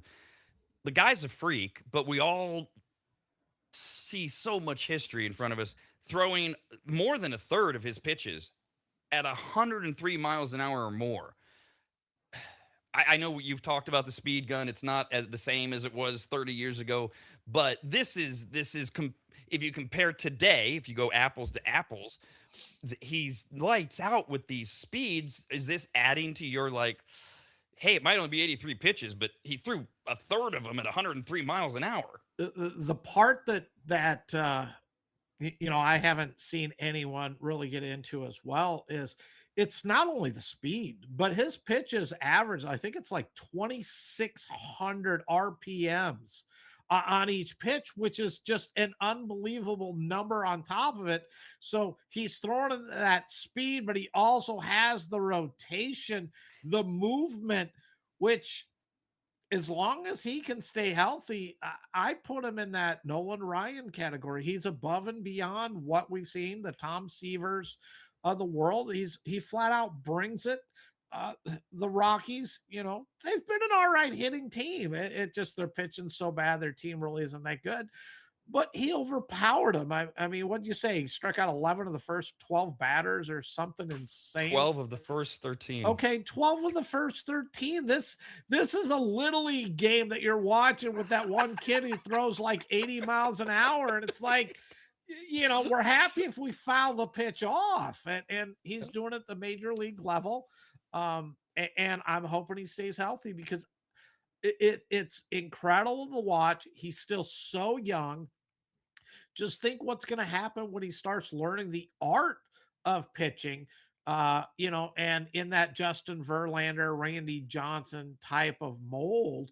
And they said Nolan Ryan is a 7 no hitters. The no hitters all came on the days he could spot his curveball wherever he wanted because you had to sit on it.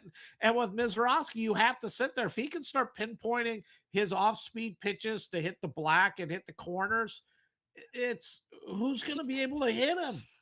I don't remember at all. I got to start remembering we do a show and I should take notes because I was just laughing. There was one of these first 7 that he struck out. He threw clearly, because this is what reminded me. The batter was clearly sitting on the curve, and Mizrachi threw the fastball, and they showed the replay. The ball was literally in the mitt, and the batter was swinging at it. He hadn't even gotten his bat across the plate when the ball was in the mitt. He was so far behind because he's looking for off speed. He decides to nothing. By the way, Major League.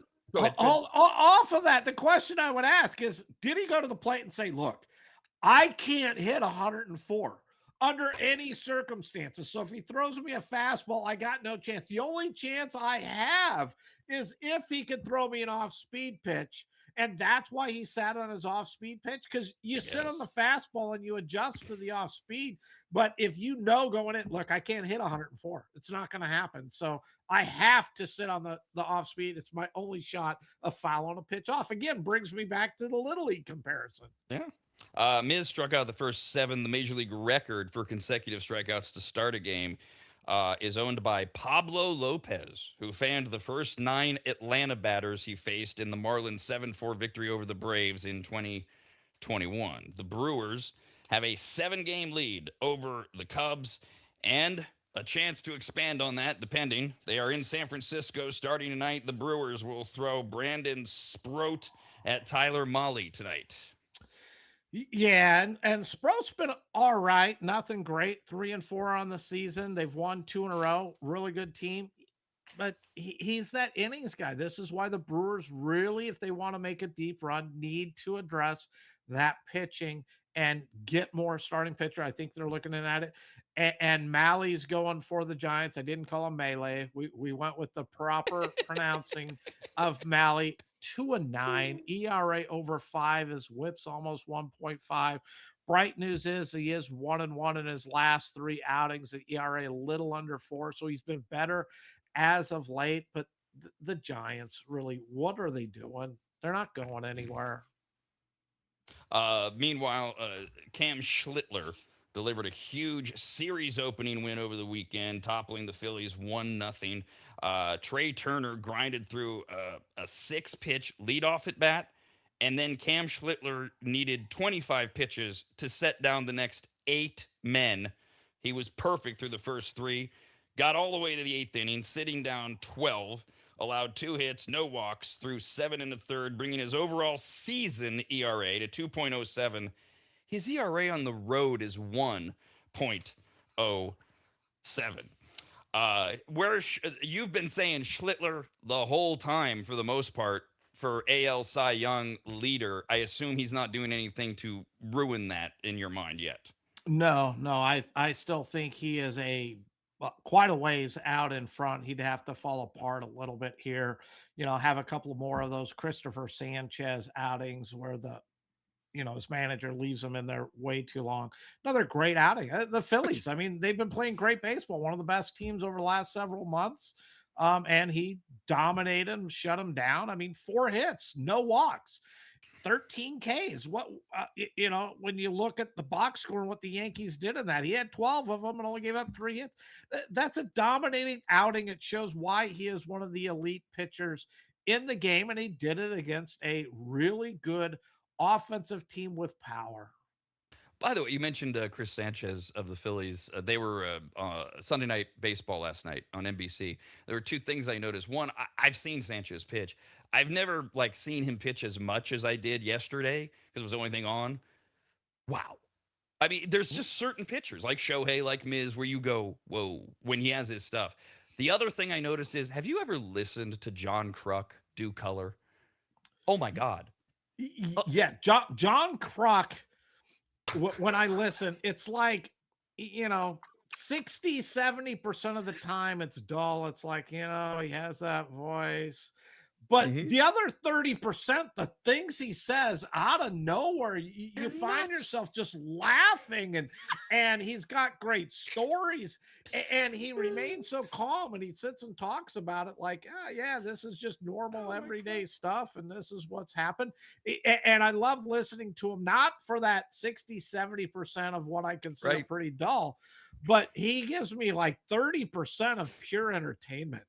See, and I don't know what anybody says, but I would think there'd be a lot of people like, he clowns around too much. He's entertaining. Yesterday, the first couple innings, they were joking because what they do is they grab the national team, one of the national broadcasting teams. So Kruk was doing it for the Phillies and stuff.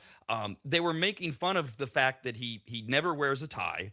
And because he's on NBC, he was wearing a tie, but it was a clip-on, and he couldn't get the clip-on because he couldn't even button his shirt around his fat neck. It was hysterical while the game is going on. We're not missing anything. Anyway, that you just reminded me of that. We were talking about the Yankees and Cam Schlittler. I want to talk quickly about the White Sox for a reason, and Munetaka Murakami, who put on a show yesterday. 12-3, the White Sox won over the Astros, and Murakami was responsible for half those runs. Career high 6 RBI, 2 home runs, despite missing 35 games before the All-Star break due to a hamstring injury. He's got 22 homers and 48 RBI. And oh, by the way, it was Munetaka Murakami bobblehead day. So he stepped up. I bring all of this up because what a series we've got. The New York Yankees are in second place in the American League East. They are 3 games behind the Tampa Bay Rays. The Chicago White Sox, they're expanding their lead. 2.5 games now. I think that's their biggest lead of the season. I'll double check that. 2.5 game lead over the Guardians. And tonight, the Yankees are at the Chicago White Sox. Garrett Cole is going for the Yankees against Noah Schultz. No, it's Max Fried. What? Max Fried is I mean, going against Noah right. Schultz in tonight's game, and Max Fried had that first outing out, looked sharp. I mean, this guy was pinpointing his pitches, looked like he hadn't even missed any time on the injury. He is one of the elite pitchers in the game, even though he's sitting at a 4-3 record. His WHIP is under 1. And I expect another big outing here. Noah Schultz, top pitching prospect, big guy. I think Rob corrected me last time we talked about him at 6'10". And but he has really been struggling. He's 3-7 on the season, ERA of 6. He's gonna be a really good pitcher. This is one of those the White Sox know that he's a big part of their future, and they're letting him learn at the major league level. He's not hurting them too much at this point. They need the arm. Just let him go out, learn, and figure it out. And hopefully by the end of the season, when we hit the playoffs, he's ready to start being the pitcher that he should be. So, quick fact checking, double checking. It was yesterday morning that the Yankees were listing Garrett Cole to start tonight. You are correct. It's Max Fried, and they've moved Cole to tomorrow. Any intel as to why? No, I have not seen anything. Looking through my notes on that, but White Sox, man, Max Fried, we go to Garrett Cole. Here it is, Chicago. Prove it. This is what you're going to see in the playoffs. Let's see what you can do right now. Now, you won't see him in the playoffs, but you might hear him mentioned for the Cy Young. Dylan Cease took a no-hitter into the 6th inning and finished with a 1-hit complete game on Saturday as the Blue Jays cooled off the Red Sox 6-0, and Cease is 7-5. Meh. But he was the All-Star game starter, etc. Other than that, the Blue Jays are fairly worthless. The Red Sox, Boston starter Sonny Gray was tagged for 5 runs on 10 hits with 6 coming in the third. Sonny Gray, we just talked about last week. He gets no love. He's 12-2, and then he goes out and he throws this. You're the Red Sox fan. How'd you feel about this weekend series? I was happy. They didn't, hang a couple of losses in a row. And Dylan Cease on Saturday, he was lights out. He had no hit stuff. I mean, he was, as I talk about, every pitcher that's in that elite category has like 10 starts that they have their stuff. This was as good as you're ever going to see him. He was incredible. Good thing, because that was the only game they beat the Red Sox. Red Sox came back a couple of runs late on Friday night and then just really owned them on Sunday in that 6-1 win.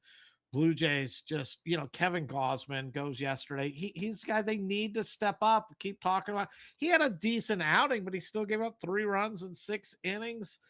He was good. He wasn't great, and yesterday they needed him to be great. And that window is quickly closing on the Blue Jays, and they may hit this trade deadline and just say, "Look, it's not our year. Let's build for next year, and we need to move some of these players." George Springer probably going to go out the door if they make that decision. I think Kevin Gausman could be getting traded away as well. It's going to be, Dalton Varsho is sitting there. I'm just curious how deep the Blue Jays are going to go in turning over that roster. Well, we do know that veteran right-hander Max Scherzer will celebrate his 42nd birthday today by starting for the Blue Jays over the Washington Nationals. We're going to get back to the Red Sox in a moment. I want to talk quickly again about the A's. Jacob Lopez, the much maligned by this show, Jacob Lopez, went out on Friday night and gave up 1 hit in 5 innings. Who'd this guy become? As the A's beat the Twins 2-0. This was like the anomaly game of the year. 4 relievers somehow combined to allow 1 hit in 4 innings. And Hogan Harris worked his a hitless ninth for his 8th save. It's like the A's finally looked like a normal team just for once. And I bring them up because that's who the Red Sox are going to be playing. The A's are only 2.5 games above the Angels in the basement for the American League West. They will throw good old Jack Perkins tonight, if they're still doing that, as they host Boston and Peyton Tolle. Is it Tolle or Tolle? Totally, I doesn't matter. believe. Totally. Doesn't really matter. He's that No. 38-year-old looking truck driver with the thick mustache. That's right. And the interesting thing is, Connolly Early is a very, very close friend of his. He's the one the Red Sox Oh. traded away for their utility infielder. Let's bring on Curtis Mead, who had like 5 home runs going into the season. I mean, nobody wanted him, but he's had a good year so far, and we'll see what he can do. I don't know where he's fully going to play. He's a bad defender. Red Sox are already talking like he's going to start off playing second base. He's a third baseman, but Durbin's been so good defensively at third, and he's starting to hit the ball. So who knows? But Toley's one of the young promising pitcher. Came up. He's a lefty. He's 5-6 in the season. His WHIP is sitting at 1.10. He's 1-0 in his last 3. He's been really consistent this year. Perkins, another story. 0-2, ERA is almost 8. His WHIP's over 1.6. Just not a good pitcher. This A's team, I'm hoping they can hold off the Angels just because the high hopes of the A's going into the season, but no pitching. They got it Friday, great. But can you really expect? You got no starting pitching, you got no bullpen, and you play in Sacramento. I'm hoping the Red Sox hang double digits every night on them, and we'll give the A's some runs, but let's Red Sox need to keep it rolling right now. The A's do have some players coming back. They're kind of hanging their hat on DeGrom will be back sooner than they thought. I forget who the other story too that I heard over the weekend. Luis Severino, their ace, who is on the IL and suck. He has the player option for next year at $22 million. The A's are like totally helpless. He owns all of the. Oh, that's awful. Yeah, but you got to look at the bright spot here. Is he going to be able to get 22 million elsewhere, especially being injured? And he's got to come back if he really thinks somebody's going to show interest in him. So you're probably going to get him back for 22 million to go into next year, which being they're not going to play, I'm curious how that's going to work for contracts. Does the 27 roll into the 28, or do they allow the contracts to expire because they didn't have that? And then Severino's going, no, I'm in the open market now, and I had 22 million in my bank account, and that's all gone now too. By the way, your analysis there of the early Mead trade was much more measured than the text blasts that I got from you. I mean, you were somewhat calm during this on-air analysis, which is not what I got on yesterday morning. First, it was makes no sense. A really good rookie pitcher for a utility infielder. That was your initial take. It took you 25 minutes to send me another one. Add in, Mead was released in March for nothing, picked up by the Nats for free. Now the Nats turn nothing into a promising young arm for free. Plus, Mead sucks defensively. So what is he? A DH? Awful trade. Breslow, referring to the GM or whatever, team president of the Red Sox, is an analytics only guy. He's a joke. I still stand by all of that, and that's what it is. I've just had a couple of days to ease up. A great trade for the Nationals. They got a really good, promising young pitcher for free, and to make it make less sense, Kyle Harrison, the giant guy they got, pitcher, really been good this year. Been hurt now though recently. They brought him over in the Rafi Devers trade. Okay, well, then the Red Sox trade Cal Harrison, and I believe it's Drohan who's in the rotation, who's been pitching really good as well, for Durbin, the third baseman.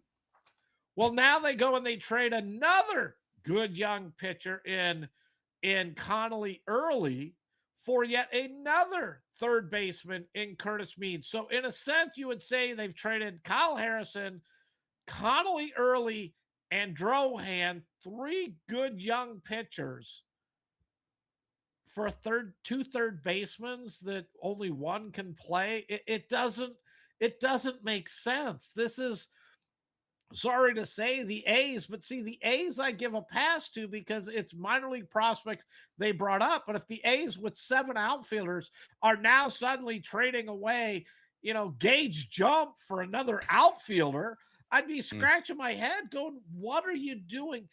And that's the problem. Curtis Mead is a pull hitter. They feel with the Green Monster there, he can have some power when he can make contact. This year, he's got 17 homers. What's he hit? Like 240, something like that. And not that that's, that's like league average nowadays, which is so sad. Oh, Will Clark, if you ever listen to him, is just goes crazy on how no one in this league really knows how to hit. He's like, I'd be embarrassed if I hit under 300. These guys are accepting 240. That it's a joke. But you're like, look, you gave up Harrison, etc. for Durbin, and now you're giving up early for me. Please make it make sense. Rob and Steve continue next, only on the radnetwork.com.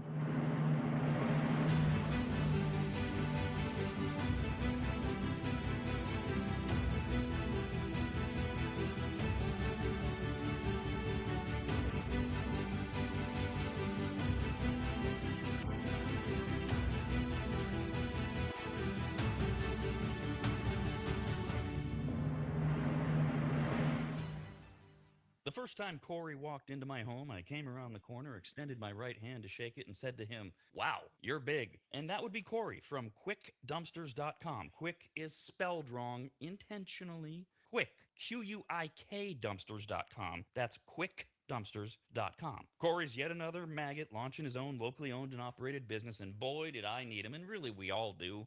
Things pile up, you get frustrated, you keep saying, we need to make a dump run. Pretty soon it's more than a dump run, and now you need to rent a truck or have one of those ugly upside down box cars parked in front of your house that you fill up yourself. Or you do like I did, you call Corey at quickdumpsters.com. In my case, my house had fallen into complete disarray as my late wife Christina had lost her 2-year battle with congestive heart failure, and amongst the many things left were gathering her things and finding what to donate, what had to just go in that pile of stuff where we were both going, why did we ever buy this?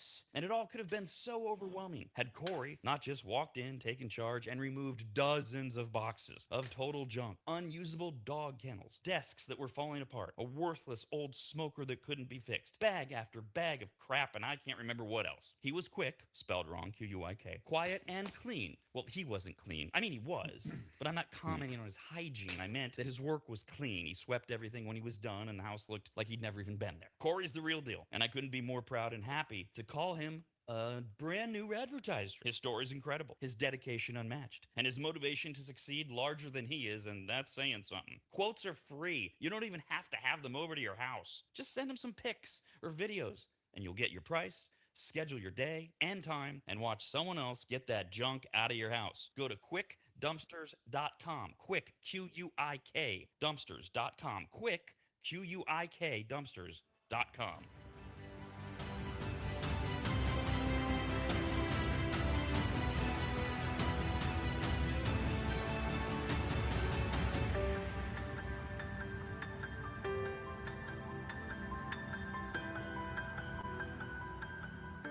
Longtime maggots will remember Greg from MAP, M-A-P, as in Maximum Athletic Performance, which guides you to better output through better ingredients, also known as nutrition. Greg has been on the Rad Show many times and will be again, as he simplifies nutrition and helps us all understand what actually works when it comes to fueling our bodies, almost all of which can be found at maptrition.com. Every product is formulated with clinical precision and backed by science and purpose, and maptrition.com has something for every fitness level, even those of us who barely have a fitness level. With nearly 20 years as a nutritionist and a specialization in sports nutrition, Greg works with athletes and everyday individuals to optimize performance, energy, and overall health through smarter fueling strategies, all of which starts at maptrition.com. At the very least, we should all be taking daily multivitamins, and Greg has his formulated for exactly what a man or woman's body needs. Protein is in, but maybe instead of getting yours from mac and cheese with extra protein, you get it from maptrition.com. And of course, all things workout, training, and exercise are available as well. From pre-workout to creatine and other muscle builders to recovery supplements and more, all at maptrition.com. From morning breakfast essentials to post-workout recovery and everything in between, maptrition.com's full range of supplements, proteins, and wellness products are built to power your journey from start to finish. Check out all the products and find what's right for you and order it shipped to you all at maptrition.com. That's map nutrition.com.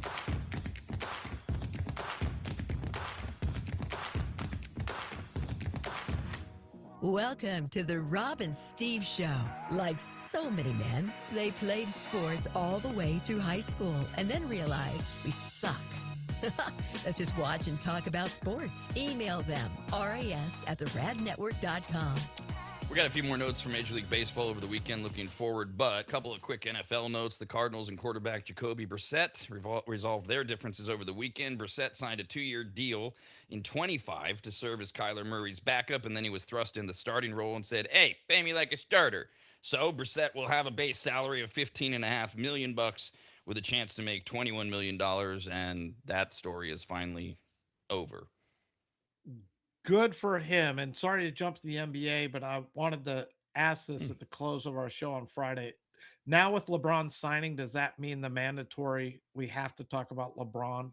Has that gone away now, It or are has. we It still has. required to? No, it's gone. It is gone. Okay. It is gone. Yeah. When we talk about the NBA. Also, Kansas City Chiefs quarterback Patrick Mahomes has received his next check mark. He can now fully participate in camp. He said Friday, quote, "I feel stronger than I've ever felt." He's going to continue wearing the compression sleeve. Andy Reid says he's not limiting Mahomes from his usual.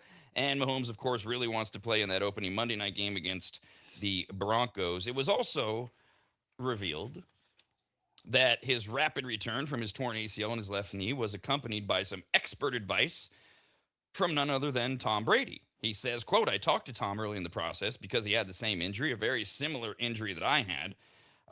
Then he just said that on Friday. Under normal circumstances, I wouldn't think anything of it. That's normal. That's what athletes do. They all know each other. I mean, you're talking about two of the biggest ones.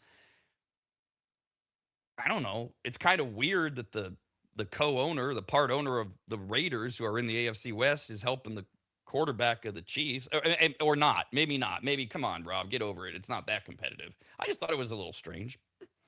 Yeah, co-owners helping out their divisional rival. I mean, is he going to go give Bo Nix some throwing tips and how to get proper footwork in the pocket too? I just the Tom Brady thing. Just let him run football operations.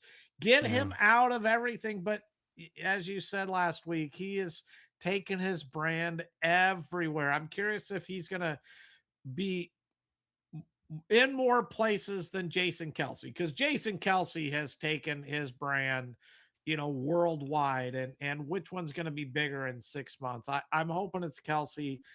Just let Tom Brady just run the operations, be done with it. I'm already tired of Brady. I hate to say it.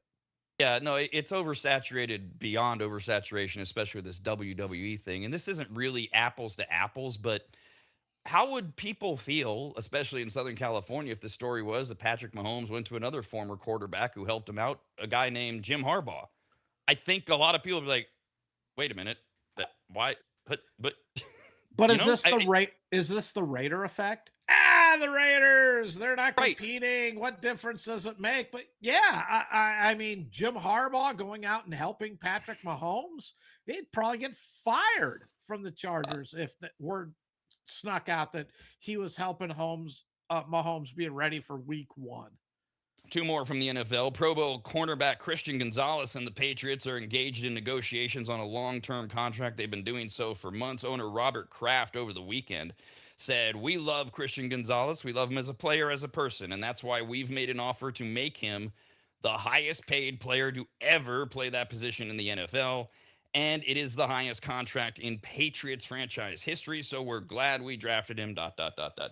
Contracts for top cornerbacks average $30 million per season. The Rams' Trent McDuffie is the highest paid cornerback with a 4-year, $124 million deal. Gonzalez is in his 4th season, 2 years remaining. They're trying to wrap him up with this deal. Interesting, Kraft goes public with it. I wonder if he's trying to pressure, like, hey, I'm going to tell everybody we're going to try to make you the highest paid player in the position. Whatever it is, that's where we're at with Christian Gonzalez. Another thing that doesn't make sense to me, if what Robert Kraft is saying, how is the contract not already signed? I mean, I'm out to dinner with him and he says, "Hey, hand me the napkin. Just write this down. I'll sign the napkin. You can take it back. We'll let my agent." And could the agent actually be holding out for more, saying, Come "I on. think we could squeeze a few more million out of this. I think you need to sign the contract." How is it not signed already? I don't know. That's an excellent point. Brandon Ayuk, the disgruntled 40. This is the next one. Can we get rid of the, say, we've got rid of the Aaron Rodgers story. We got a little Braun. Can this one go away? The disgruntled 49ers receiver, of course, we've documented all of his illogical and goofy posts, and they just mad because they stupid or whatever. Now it became news that Brandon Ayuk has purchased a property close to the Washington Commanders team facility in Virginia. Not just a property, it's a $10 million property. And the Commanders have not only not signed Ayuk, they have not in any way verbalized they're interested in signing Ayuk. I, I, I, there's your update. I don't know. I don't And, know. and I was hoping this long before you said this in this story. I'm really hoping that the Commanders go out and sign Stephon Diggs. I think he fits it. I think it adds that wide receiver. I think it helps them because I be a more competitive team this year. Does he then sell the house to Stephon Diggs and say, "Hey, look, it was you, not me. Here you go." And can There you you go. imagine he doesn't? And this is all on Ayuk. Every bit of this is Oh, on Ayuk. But then if he doesn't actually file for reinstatement, so he's still property of the 49ers, he doesn't do anything, and then he's got to sit in that house right next to their facilities for the whole season, knowing he's not a Commander, he's not playing in the NFL, but he just bought this $10 million home. back Does to he even baseball. really want to play football? I don't think know. we've already. Schefter. Oh, sorry. Schefter said that. No, Schefter said exactly that this weekend. He said, I'm wondering if the guy even wants to play football anymore. Yeah, because we've been down the road. I don't think he's mentally all there. And we talk about mental No. health illness, and it is a big thing in this country, and it's a serious thing, and people need to take it serious. And I think we're all there that look, he needs help somewhere, advisors or whatever. But so we've moved past that. Now it's like, does he even really want to play, or does he just want to just ride this out, play the victim as long as he can, even though I don't think anybody feels he's the victim outside of him and his camp and Yeah. his entourage around him.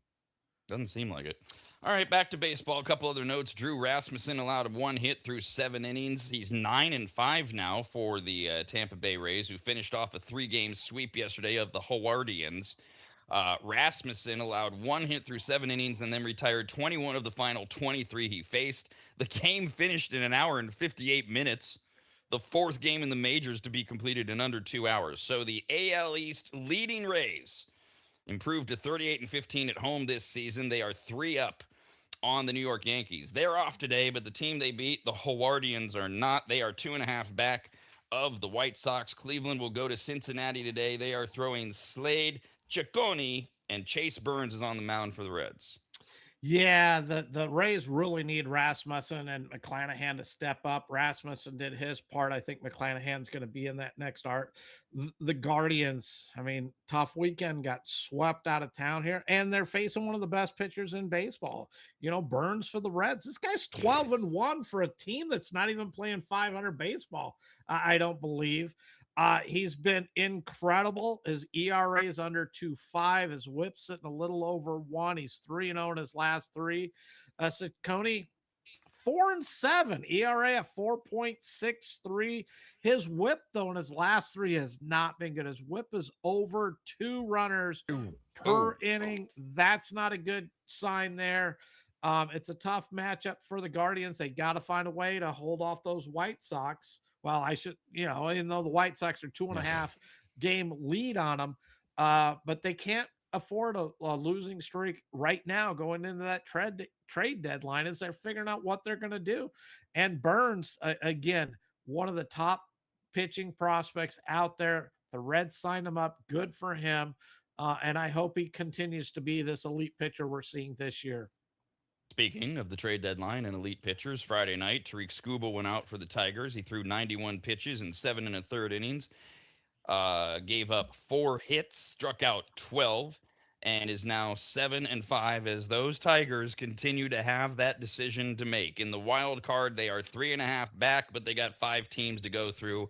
In the American League Central, there are 6 games back of the White Sox. And we've mentioned along this path as we head towards the trade deadline a week from today that the Tigers have a favorable schedule on paper. Tonight, they are at home against the Orioles. They're throwing Kyle Bradish against Keider Montero for the Tigers. Yeah, and Keider Montero has been one of those swing guys, pitching and relief, starting. He's 5-4 on the season, ERA 3.26. His WHIP though has been under 1. He's been a very valuable pitcher in that bullpen and in the rotation. He's 2-0 in his last 3 outings. His ERA is under 2, so he's thrown the ball really well. Kyle Bradish, though, on the road has been lights out. He's been a pitcher not very good at home, really good on the road. 7-9 on the season. His ERA is 3.5. WHIP is 1.3, but I believe his ERA on the road is under 1. And as of late, 2-1 in his last 3 outings. His WHIP is 0.74. This is a tough spot. And the Tigers, as you said, very favorable schedule, but they lose 2 of the 4. They win the first 2 against KC. They drop the next 2 against KC, 1 run in each game. Now they're getting Baltimore. Baltimore was on that winning streak. They'd won 7 in a row going into, or 8 in a row going into the Red Sox, but they're playing much better.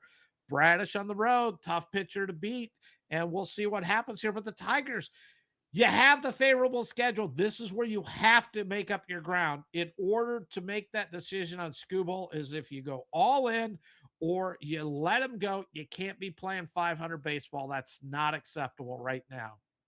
If my memory serves, it's 1 week and 50 minutes ago that the trade deadline hits. I think it's 3 p.m. Monday Eastern time. So we'll literally, if I'm right, we'll be doing the show because you got to wonder now.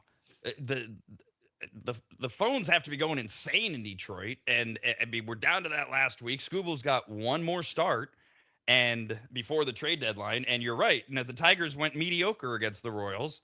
You go mediocre against Baltimore, but there's still that issue of do we want to piss off the fans and all these other concerns that we've heard about. And while everybody's on Skubal watch, they're also on Ohtani watch because he ain't pitching. Left knee irritation has kept him from pitching since July 3rd. Over the weekend, manager Dave Roberts said, don't look for him anytime soon. While speaking to reporters Friday, he shut down any notion of Ohtani pitching this week and says that Ohtani understands it's not about July, it's about October. His knee is not bothering him while hitting, so he's still batting. When will he pitch again? Roberts said it'll be some time until another Ohtani start. You talked earlier about the genius of the OKC GM in what they're doing. And this is, it's from the outside looking in, the Dodgers are doing exactly what we have said they should do with Ohtani. And Dave Roberts is right. Whether Ohtani does or doesn't agree, it's about October. There's just no reason with the Dodgers having a 12-game lead to force this issue at all. I know it upsets fans, but you got to do what they're trying to win 3 in a row, for God's sakes. It's where the Dodgers, I mean, they have all these riches and just most teams, if you lose a top 5 candidate, and he was for the Cy Young in the National League, you lose that kind of pitcher. Your team struggles to play 500. The Dodgers still keep flirting with being the best team in baseball. Tyler Klass now not there. Blake Snell out there. Ohtani. I think if I was Roberts, I'd have said, don't worry about it. You'll see him in the World Series pitching. And just, I guarantee you that part. Right. And beyond that. Right. Beyond that, I don't know. Maybe we'll bring him back August, September, but he will be pitching come the World Series. Now that 12-game lead that the Dodgers have is over the Diamondbacks. Padres are 14 back. And then you've got the Pirates, who have nothing to do with the American League West. They have to do with what's going on tonight. Pirates were routed Saturday night 11-0 by the Cubs. And Pittsburgh's Paul Skeens who had allowed 5 runs in 18 and a third innings to win his previous 3, struck out 11 in 5 and a third, but gave up 5 earned runs on 6 hits and 2 walks. Where are you on the Skeens worry watch? Because he's still consistently over 7 or 8 stars. He doesn't look like Paul Skeens. No, I think we're farther than that. I think he's had like 2 good outings in his last like 12 outings. He has not been good as of late. He has a couple there. It worries me in that aspect. Is what are they really? Something's going on. I cannot believe a pitcher with his kind of stuff can continue to struggle the way he has. I'm hoping they figure it out. I like this Pirate team. I love their young talent. They got the pitch. This is a really good team. Best team the Pirates have had in many, many, many years. And I really want to see them make the playoffs because they just don't get that opportunity that often. But you're not going to get there if Paul Skeens cannot get back to form and become that dominating pitcher that he should be. And speaking of playoffs and such, if the season ended yesterday, the Cubs, the Phillies, and the Diamondbacks would be your National League wild card teams. There's the Pirates 1 game back. And the Nationals too. So why not have the Pirates play the Diamondbacks? Starting tonight, they're in Pittsburgh. Diamondbacks will throw Merrill Kelly at Mitch Keller. Wow, an MK versus MK battle. Yeah, and Merrill Kelly, I've been on him a lot, but he has pitched a lot better as of late. 2-0 in his last 3 starts. His ERA of 2.12. His WHIP is just over 1. He's looked like the Merrill Kelly that we've known over the last few years. Mitch Keller, live arm. I love this guy early on, and he just couldn't throw enough strikes for me. But then the last couple of years, he's been really good. This year, he's fallen back into that rut. 6 and 7 on the season. His ERA sitting about 5. He's got too good of stuff to allow this to happen. He's 0-2 in his last 3. ERA over 5. They need to get him right too. He needs to be that number 2 behind Paul Skeens to really help the Pirates out. And he's been just mediocre at best. Too much talent to be this poor of a pitcher. Have a great day. We are back tomorrow. This has been a presentation of the Rob and Steve Sports Show, brought to you by the Rad Network and is copyrighted by the radnetwork.com and Williams Broadcasting for the private use of our audience. Any reproduction, accounts, or descriptions of whatever Rob and Steve just talked about without the express permission of the Rad Network, Williams Broadcasting, and Rob's really mean lawyers is prohibited. So don't do it.